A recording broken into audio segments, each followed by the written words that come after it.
സംസ്ഥാനത്ത് സാമ്പത്തിക പ്രതിസന്ധി രൂക്ഷമാകുന്ന സാഹചര്യത്തിൽ സർക്കാർ ചെലവുകളെക്കുറിച്ചുള്ള ചർച്ചകൾ വീണ്ടും ശക്തമാകുകയാണ്.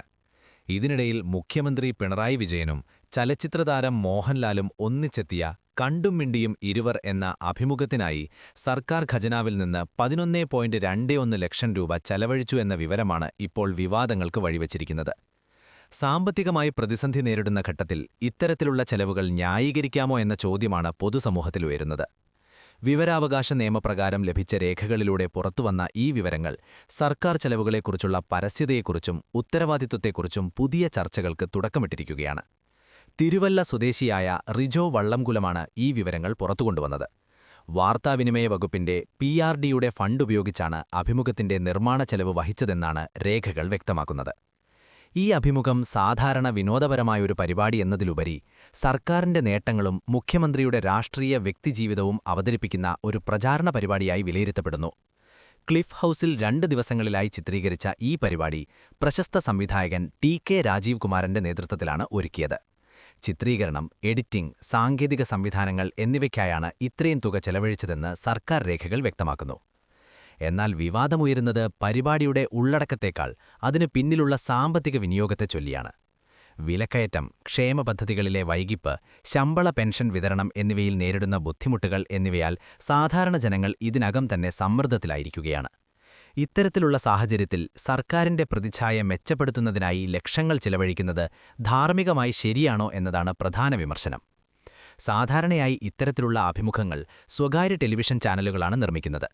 എന്നാൽ ഇവിടെ സർക്കാർ നേരിട്ട് ചെലവഴിച്ച് ഒരു സ്വകാര്യ ഏജൻസിയെ ചുമതലപ്പെടുത്തി പരിപാടി നിർമ്മിച്ച് പിന്നീടത് ചാനലുകൾക്ക് നൽകുന്ന രീതിയാണ് സ്വീകരിച്ചിരിക്കുന്നത്. ഈ മോഡൽ തന്നെ ചോദ്യചിഹ്നങ്ങൾ ഉയർത്തുന്നുവെന്നാണ് നിരീക്ഷണം. പൊതുപണത്തിന്റെ ഉപയോഗത്തിൽ ഇത്തരം വഴിതിരിവുകൾ എത്രത്തോളം ന്യായീകരിക്കാം എന്നതും പ്രധാന ചർച്ചാവിഷയമായി മാറുന്നു. ഭരണകൂടങ്ങൾ അവരുടെ പദ്ധതികളും നേട്ടങ്ങളും ജനങ്ങളിലേക്കെത്തിക്കുന്നത് സ്വാഭാവികമാണ്. എന്നാൽ അതിനുപയോഗിക്കുന്ന മാർഗങ്ങളും ചെലവുകളും പൊതുസമൂഹത്തിന്റെ പരിശോധനയ്ക്ക് വിധേയമാകേണ്ടതുണ്ട്. പ്രത്യേകിച്ച് സാമ്പത്തിക പ്രതിസന്ധിയിലുള്ള ഘട്ടത്തിൽ ചെലവുകൾക്ക് മുൻഗണന നിശ്ചയിക്കുന്നതിൽ കൂടുതൽ ഉത്തരവാദിത്വം പ്രതീക്ഷിക്കപ്പെടുന്നു. ഈ സാഹചര്യത്തിൽ 1 മണിക്കൂർ ദൈർഘ്യമുള്ള അഭിമുഖത്തിനായി ലക്ഷങ്ങൾ ചെലവഴിച്ചതിന് സർക്കാർ നൽകേണ്ട വിശദീകരണം എന്തായിരിക്കുമെന്ന് പലരും ചോദിക്കുന്നു. CPM വൃത്തങ്ങൾ ഈ അഭിമുഖത്തെ വ്യക്തിപരമായ സംഭാഷണമായി വിശേഷിപ്പിക്കുകയും മോഹൻലാലും പിണറായി വിജയനും തമ്മിലുള്ള ബന്ധമാണ് ഇതിനു പിന്നിലെന്നും വിശദീകരിക്കുകയും ചെയ്തിട്ടുണ്ട്. എന്നാൽ വിമർശകർ ഇത് അംഗീകരിക്കുന്നില്ല. പൊതുപണത്തിൽ നടത്തിയ പരിപാടിയാണെങ്കിൽ അത് വ്യക്തിപരമായതെന്ന വാദം നിലനിൽക്കില്ല എന്നാണ് അവരുടെ നിലപാട്. സാമൂഹിക പ്രവർത്തകരും സാമ്പത്തിക വിദഗ്ധരും ഈ വിഷയത്തിൽ ശക്തമായ പ്രതികരണവുമായി രംഗത്തെത്തിയിട്ടുണ്ട്. സർക്കാർ ചെലവുകൾ മുൻഗണനാക്രമത്തിൽ പുനഃക്രമീകരിക്കേണ്ട സമയത്ത് ഇത്തരം പ്രചാരണ പ്രവർത്തനങ്ങൾക്ക് പണം ചെലവഴിക്കുന്നത് ജനങ്ങളുടെ നികുതി പണം ദുരുപയോഗം ചെയ്യുന്നതിന് തുല്യമാണെന്നാണ് അവരുടെ ആരോപണം. പ്രത്യേകിച്ച് ആരോഗ്യ, വിദ്യാഭ്യാസ മേഖലകളിൽ കൂടുതൽ നിക്ഷേപം ആവശ്യമുള്ള സമയത്ത് ഇത്തരം ചെലവുകൾ ഒഴിവാക്കാമായിരുന്നുവെന്നും അവർ ചൂണ്ടിക്കാട്ടുന്നു. ഇതിനൊപ്പം ഇടികുന്നുകാര്യമായി തിരഞ്ഞെടുപ്പടുത്തിരിക്കെ ഇത്തരം പരിപാടികൾക്ക് കൂടുതൽ രാഷ്ട്രീയ പ്രാധാന്യം ലഭിക്കുന്നതും ശ്രദ്ധേയമാണ്. സർക്കാരിന്റെ നേട്ടങ്ങൾ അവതരിപ്പിക്കുന്ന ഒരു പ്രചാരണ ഉപാധിയായി ഇത് ഉപയോഗിക്കപ്പെടുന്നുവെന്ന ആരോപണം പ്രതിപക്ഷ പാർട്ടികൾ ഉയർത്താൻ സാധ്യതയുണ്ട്. തിരഞ്ഞെടുപ്പ് പ്രചാരണത്തിൽ ഈ വിഷയം പ്രധാന ആയുധമായി മാറുമെന്നും രാഷ്ട്രീയ നിരീക്ഷകർ വിലയിരുത്തുന്നു. ഇതോടെ സർക്കാർ നേരിടേണ്ടിവരുന്ന വലിയ വെല്ലുവിളി ഈ ചെലവിനെ ന്യായീകരിക്കുന്നതിലുപരി പൊതുജനങ്ങളുടെ വിശ്വാസം നിലനിർത്തുകയെന്നതാണ്.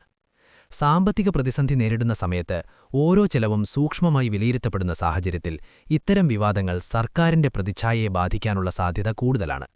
ആകെക്കൂടി കണ്ടും മിണ്ടിയും ഇരുവർ എന്ന അഭിമുഖം ഒരു മാധ്യമ പരിപാടി എന്നതിലുപരി സർക്കാർ ചെലവുകളിലെ മുൻഗണനകൾ, പരസ്യത, ഉത്തരവാദിത്തം എന്നിവയെക്കുറിച്ചുള്ള വലിയ ചർച്ചകൾക്ക് വഴി തുറന്നിരിക്കുകയാണ്. ജനങ്ങളുടെ നികുതിപ്പണം എങ്ങനെ ചെലവഴിക്കപ്പെടുന്നു എന്ന അടിസ്ഥാന ചോദ്യത്തിന് മറുപടി തേടുന്ന ഈ വിവാദം വരും ദിവസങ്ങളിൽ കൂടുതൽ രാഷ്ട്രീയ സാമൂഹിക പ്രാധാന്യം നേടുമെന്ന് ഉറപ്പാണ്.